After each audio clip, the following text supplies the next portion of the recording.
Você sabe qual que é a maior causa de falência das empresas do Brasil? Não é só crise econômica, falta de cliente e não é só os juros altos. No geral, é o próprio dono. É você tomando a decisão errada no momento certo. Mais especificamente, é você entrando em completo pânico quando você não precisava. E aí o que você está fazendo? Às vezes transforma um soluço no seu caixa em uma parada cardíaca completa, né? Então a ideia do vídeo de hoje é te mostrar como que isso acontece, com nome, CPF e número de 50 mil ali entrando no final da sua conta. Então fica aí que a gente vai falar um pouquinho mais sobre isso.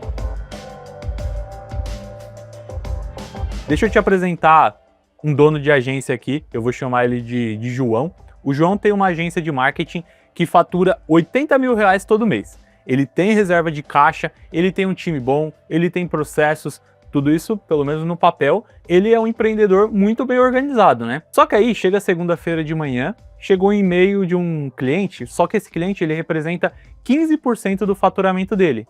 O cliente fala que vai pausar o contrato por 30 dias porque ele precisa fazer uma reestruturação interna no marketing. 15%, 30 dias. Então, é uma oscilação completamente normal no fluxo de caixa que o João ele vai ter. Só que na cabeça dele, pô, é o fim do mundo, né? O que o João faz? Ele faz aquilo que boa parte dos empreendedores ansiosos vão fazer, né? Ele vai agir, né? O que ele faz em 48 horas? Aí ele cancela a assinatura de uma ferramenta de automação de marketing que custava R$2.000. Ele suspende os anúncios de captação da agência que custava R$3.000. Ele vai, convoca uma reunião emergencial com todo o time para eles apertarem os cintos porque as coisas vão ficar difíceis, né? Só que aí, depois desses 30 dias, o cliente que pediu essa pausa, ele retorna, só que ele retorna com um projeto maior, né? Porque era isso que ele estava querendo reestruturar. Só que o que acaba acontecendo? Ele trouxe esse projeto maior, mas o João não tem mais a ferramenta. Por quê? Ele cancelou ali a ferramenta de automação. Ele não conseguiu mais leads, por quê? Porque ele parou de investir em tráfego pago. E aí ele perdeu o melhor gestor que ele tinha lá para a concorrência, porque o cara sentiu aquele clima de crise, né? E aí aceitou outra proposta, né? Então, esse corte de R$5.000 gerou R$50.000 de custo operacional e custo de oportunidade também para ele. 10 vezes, né? O João ele criou um prejuízo de 10 vezes pior do que o problema que ele tentou de verdade resolver, né? Isso tem um nome técnico, que é o efeito chicote. Então, isso foi documentado em 1960, numa universidade americana lá chamada MIT, tem um estudo que chama Beer Games. Então, é uma lógica bem simples. Eles foram numa cadeia de produção de cerveja, e essa cadeia de produção ela tinha uma variação de demanda bem pequena ali entre o consumidor final, né? Aproximadamente ali 5% de quedas das vendas. Essa variação, ela virava um completo colapso no estoque da fábrica. Então, mesmo essa variação no final, ela representava um colapso no começo dessa cadeia. E por que isso acontece? Porque cada elo da cadeia, então cada etapa, ela meio que ia ampliando o problema. Então, o dono do bar, ele pedia menos para o distribuidor ficava com medo e pedia ainda menos para a transportadora ia e cortava o pedido dela para a fábrica ia e parava a produção. Então aquilo que era às vezes uma variação pequena, né, um soluço, virava uma verdadeira parada cardíaca no mercado como um todo. Só que agora você pode mapear isso dentro da sua empresa, né? Então a gente tem o consumidor final, né? Então é um mercado que naturalmente ele vai oscilar. Acima disso, a gente tem o distribuidor, então provavelmente pode ser você, o dono que está ampliando esse sinal ali com emoção.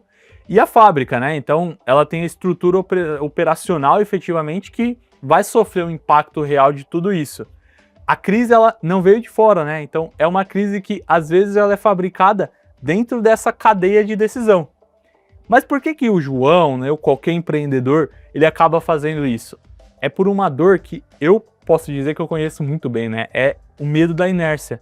O empreendedor, ele sente que se ele não entrar nesse alerta vermelho quando um número cai, ele sente que ele está sendo negligente, né? Que se ele não fazer nada, ele está faltando com liderança.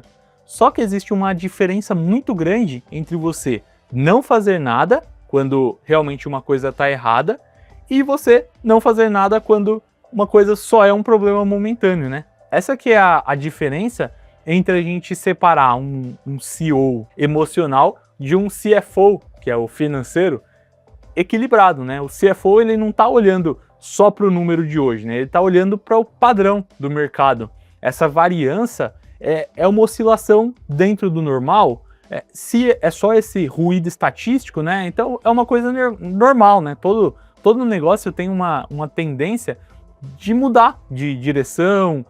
Quando as coisas efetivamente estão direcionando para a queda, aí sim a gente pode entender isso como um problema, né?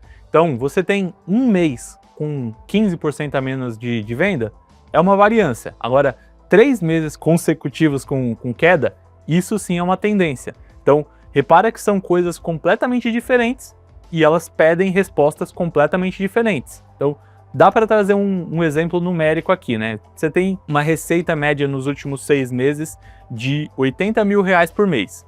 E aí, você pode calcular o seu desvio padrão histórico, né? Então, essas discrepâncias de mais ou menos R$10 mil. Chegou um mês, você teve um mês mais ruim, né? As suas vendas, então ela estava em 80, ela foi para 68. A gente está falando aí de uma queda de R$12 mil.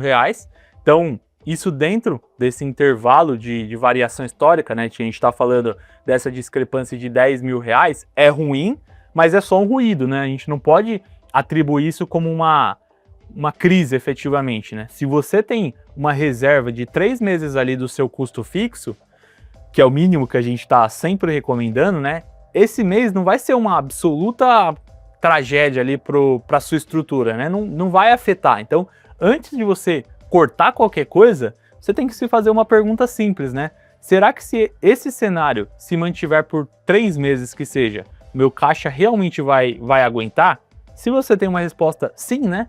Você não precisa mexer ainda, né? Você continua monitorando, é claro, né? Você liga o sinal de alerta, ajusta o seu plano comercial, mas não vai destruir a sua estrutura de custos somente por causa de um mês ruim. Agora, se a resposta for não, aí sim, mesmo que seja só um mês, você já precisa agir. Só que assim, tem que agir de forma cirúrgica, né? Não é como um machado para você destruir tudo, né? Se a gente trouxer o caso do João, ele olhou só para o custo de manter as ferramentas e viu ali R$5 mil, né? Ele não calculou qual que era o custo para o negócio dele em não ter essas ferramentas. O custo de recontratar, né? Contratar novamente um novo gestor, R$8 mil, né? Tempo, processo seletivo, tudo mais. Esse custo de onboarding para um novo cliente, uma curva de aprendizado que a gente vai colocar aí de 60 dias, um custo de recuperar esse funil por ele ter parado de investir, que é R$9 mil, vamos colocar em anúncio nesses 3 meses aí. Um custo de um freelancer emergencial que ele teve que contratar para cobrir o gestor que foi embora, R$12 mil. Um custo de oportunidade, porque tem uma queda na qualidade que o cliente percebeu, e isso é um custo incalculável, né? Então, se a gente for colocar aqui, a gente tem um total conservador de R$50 mil ou mais, né? Então, quando a gente tem um CFO, né, que realmente é frio e analítico, ele vai calcular os dois lados dessa equação, né? Enquanto que o dono, quando ele é muito emocional, ele só tá vendo aquilo que aparece na fatura. Quando você tem um indicador que está oscilando negativamente, o CFO ele usa geralmente essa sequência, né? Então, isso é uma variância ou é uma tendência? Onde você vai ver isso? Você vai olhar nos números dos últimos 3 a 6 meses do seu negócio. Esse caixa, ele suporta 90 dias nesse cenário, então você tem que testar a sua reserva financeira. A ação corretiva, ela custa menos do que a inação, que é o não fazer nada, né? Tem que calcular os dois lados da moeda. A ação reversível, né? Então essa é uma ação que pode ser revertida, então esses cortes que são reversíveis, ele tem custo emocional, operacional que é muito grande para o seu negócio. Se as respostas para essas perguntas, né, elas forem para variância sim, não e não, a decisão ela não é você agir nesse momento, né? Na verdade, é você não fazer nada agora, né? E essa também é uma decisão. uma decisão que foi deliberada, uma decisão realmente pensada em dados. O que você precisa fazer para efetivamente colocar isso em prática, né? Então, primeiro, você precisa ter um histórico para você entender se isso é uma tendência ou se é uma variância. Pega ali os seus últimos 6 meses de receita, calcula a média do desvio, anota o teto, né, do piso histórico, quanto que é o seu normal, qualquer coisa dentro desse intervalo, a gente pode colocar que é um ruído e apenas isso. Passo 2, você define o seu gatilho real de crise, né? Então, qual que é o nível de receita que eu preciso manter dentro dos 90 dias para não comprometer o meu custo fixo com a reserva que eu já tenho. Então, esse é o seu número de alerta. Então, não é simplesmente um mês ruim que já torna a minha empresa insustentável, né? Então, qual que é o meu mínimo? Quanto que eu preciso ter em caixa para a minha empresa ela não se tornar insolvível, né? Insolvível, não sei se existe essa palavra. Aí, terceiro passo, você cria uma lista de decisões que são proibidas em variância, né? Então, sabe aqueles cortes que você sempre faz ali no primeiro sinal de crise que tem na sua empresa? Então, você vai listar eles. Então, é uma ferramenta de CRM, é anúncio próprio, é capacitação do time, posição-chave. Essas são aqueles que geralmente estão criando esse efeito chicote, né? Então, você proíbe eles de serem cortados pelo menos ali 60 dias de tendência negativa.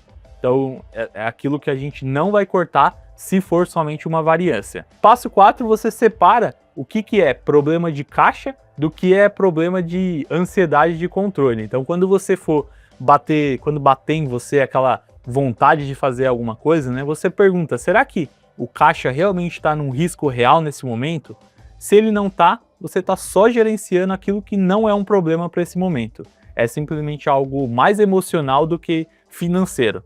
E o remédio para essa ansiedade não é você cortar investimento, né? É você ter um processo, você ter dados seguros sobre as suas decisões. Bom, se você chegou até aqui, você se reconheceu ou não, né, no João, ou se você mesmo já passou por uma situação como essa, não deixa de deixar um like nesse canal, que isso ajuda bastante o canal a crescer. E se você gosta dos vídeos sobre finanças, sobre controle empresarial, não deixe de se inscrever nesse canal que a gente está precisando crescer aí e evoluir. Tem outros vídeos bem interessantes para você que é empreendedor e quer aprender a lidar melhor com o dinheiro da sua empresa. É isso, toda semana tem vídeo novo aqui no canal. A gente se vê na próxima. Valeu!